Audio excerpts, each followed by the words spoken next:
Hey everybody, it is week, I'm thinking 58. I've lost track to be honest. And I just want to do a quick update. I've been MIA for the past few days just because I've been trying to find my peace.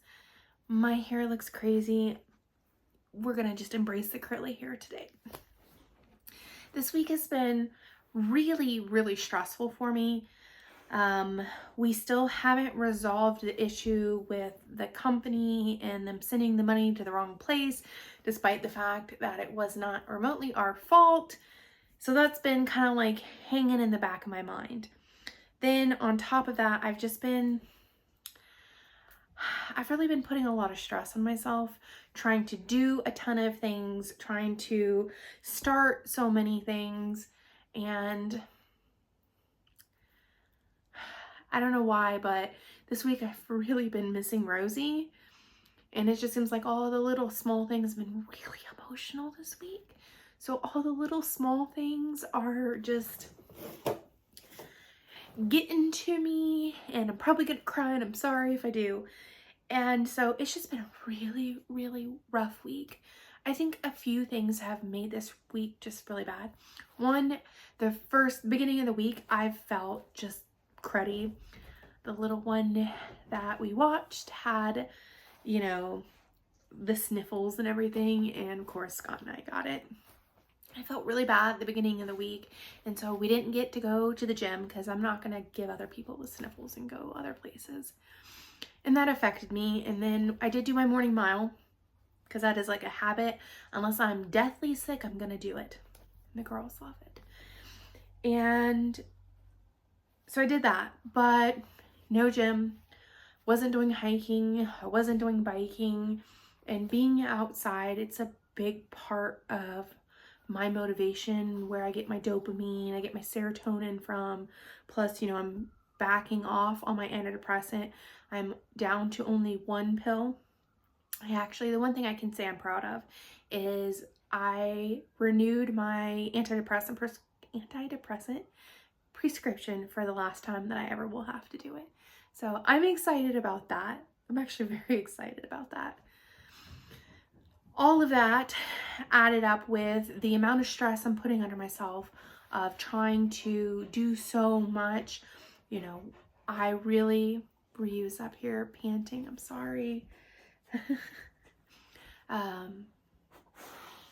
Trying to grow the channel to reach more people. Plus I've had a handful. Come here, baby, lay down. You just lay down.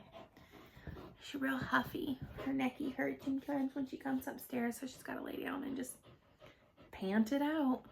I had a Newsweek article that I had done, or they contacted me, written, and then I also was in the Daily Mail UK.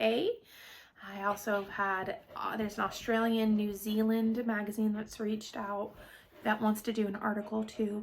A lot of working and moving parts, and I've just been really stressed and having a really deep internal struggle inside because I want to help so many people, but at the same time, there's only so many hours in the day, and I'm just kind of, my dad used to always tell me, this is a good example, is if you have a cup and your cup, you keep pouring out yourself more and more, eventually your cup is going to be empty.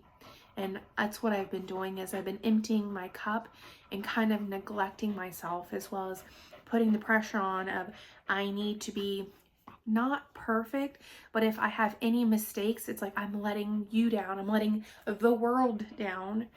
And today earlier, I kind of had the epiphany that the number one person that matters is Scott. He is I have my family, but he is my closest family in the sense that he is my husband, he's my other half, and the key, this is what I've deemed the key to success on carnivore, is understanding that when we eat something we shouldn't, or for a binge eater, someone who uses sugar, whether it's alcohol, honestly, smoking, drugs, whatever, we use it because we want an internal state change. Have you ever eaten something and you're like, I don't know why I'm eating this. I don't even like it. Well, that's why. Because for me, because sugar is my thing, not drugs, alcohol, anything like that, is when I'm eating it, I'm getting a serotonin and dopamine dump from eating the sugar. I mean, that's what sugar does. Sugar does stimulate our serotonin, which is our happy hormone. And if I'm feeling stressed or upset or something, my body's like, I want that. And this is the key that I discovered talking to Scott this morning, actually. The reason and the way to succeed is replacing, because I fundamentally don't think I will ever truly get rid of that habit that I've ingrained in my brain. It's been creased so deeply in there, is finding something that I can do that will give me an instantaneous or close to it internal state of change that is not food and that is not, detrimental to my health. That's it. Every other domino falls into line. Like, everything falls into line if you can find that key. And despite being 13 months of where I'm at, I have not found that perfect key. I've found keys I can stick in the hole and jiggle and they kind of work, but not really. But I realized today she's gonna have to listen to her pant. I'm sorry. I don't want to kick her out. I still haven't found that key. But I have now realigned my focus to finding that. So this week, what I'm going to do, and I don't know if this is key, I'm going to figure it out, is what I'm going to utilize is my bicycle by myself, because this needs to be something I can do completely alone. My bicycle, taking my headphones and listening to classical music. That is going to be my go-to the second that I feel like I need that internal change. That is what I'm sorry. I had a seltzer water. Y'all, this is such raw uneditedness. This is just me in person. This is who I am, this hot mess. That's what I'm gonna do, is the bicycle with the classical music, combining those, because classical music calms me, and that is what I need, is to be taken outside of whatever the situation is, the stress, the anxiety, I don't want to say depression, because it's not, it's just like the stress. I've had more tension headaches this week than I have had the entire time on Carnivore. I've been getting a lot of, it's TMJD, which is temporal mandibular joint disorder. And it's lockjaw. You like clench so hard that you can't open your mouth. It's been really bad. It's quite painful this week, plus the little eye twitchy. I got it all this week. So that is, I do have a question. Do any of you, like, I think I want to start, I want to learn how to meditate. Does anybody have any suggestions? Books, YouTube things that I can watch? Because that is what I think will help also, because I think I need to have a couple keys in my bag, because what if I can't ride my bicycle? Being able to empty my mind, that is something I've never been able to do that I would like to learn. So suggestions, I would love them.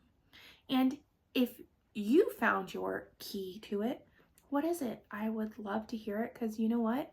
Maybe it'll work for me, and if not, maybe it'll work for somebody else. But that I have found is so very important. What else has been going on this week? Oh, we've just been chugging along, trying to just get some, Scott's just been working on our business. He's thinking about potentially expanding up in this area. So that'll be a big deal to get that. Today I spent my day at my sister's. Scott went down to a poker tournament and he dropped me off at my sister's.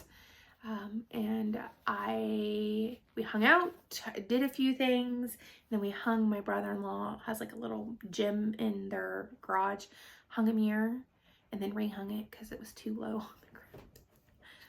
And that is what I have done this week. The plan for this upcoming week is to that's Sadie. The plan for this upcoming week is to continue what I've been doing. I did order a new scale that does the body fat composition. I did quite a bit of research in it. It's like plus or minus 3% compared to doing a DEXA scan, which is pretty dang good in accuracy when we're talking 3%. That gets there the beginning of this week, I do believe, and I will share that. I'm actually excited. It's called a Oxoline. OxIline is the brand. Amazon does not sell it. I had to order it directly from them. For anybody that's wondering about that, I will try my best to put a link in the description. Try to remember down here somewhere. And that is the new stuff. What the plan is, I said, keep with the journaling, with the food. That has been helping a lot. And the bike riding with the music, the classical music, when I'm feeling I need that internal change, because it's gonna be a long video. I'm so sorry. Something that's been really eating at me is that ever since Rosie died, she died like 8.5 at the 9-month mark, so like 4 months, I have just been struggling. I have been struggling so bad inside, just trying to keep myself center, and not even just with food or carnivore or anything, just trying to keep myself from going into despair. And the other dogs have helped immensely. And I just, as I said, I don't know why this week I have just missed her so much. Now you are on my phone. I have her as a background on my phone. And it's just been really hard.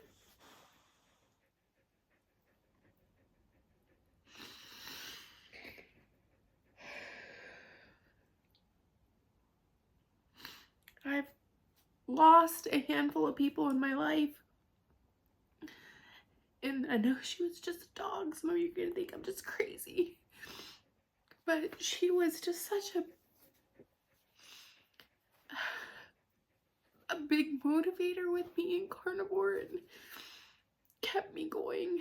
And I've been struggling trying to find a replacement for that. And I actually, talking to Scott earlier today, Scott's it. You'd think that I wouldn't have discovered that sooner than, you know, X amount months later.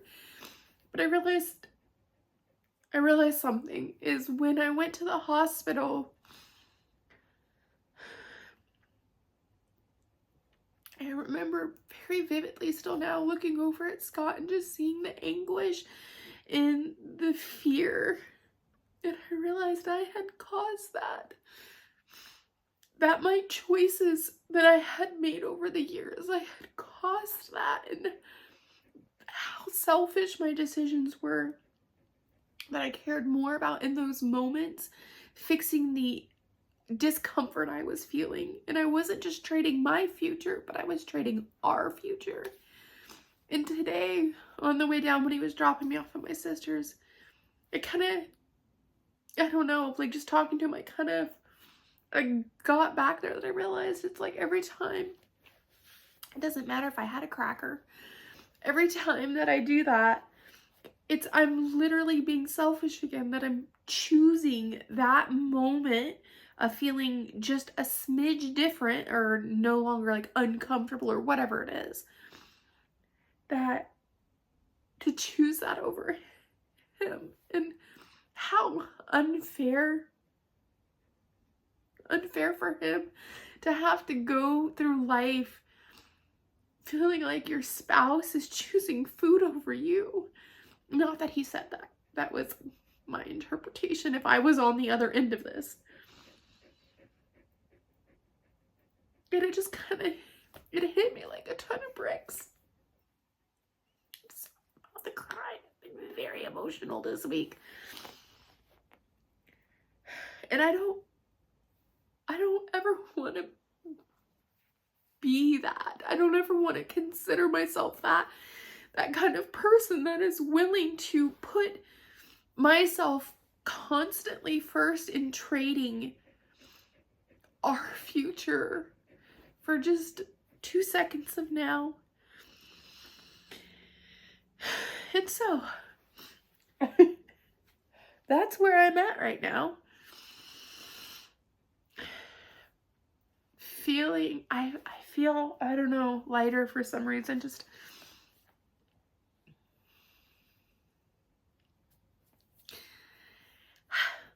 thank you guys for listening. I'm so sorry for crying on you. I've just been super emotional this past week. And I look forward to this upcoming week. I've set a handful of goals. 4 times we're going to do hikes this week, whatever days that falls into the gym. And because I'm obviously no longer sniffly, minus the crying. That's the plan. Tracking, keeping moving forward, and as one of the ladies in our locals group, getting back to the basics. Nothing fancy, just focusing on the simple. I appreciate every one of you so very much, and I will talk to you guys soon. Bye.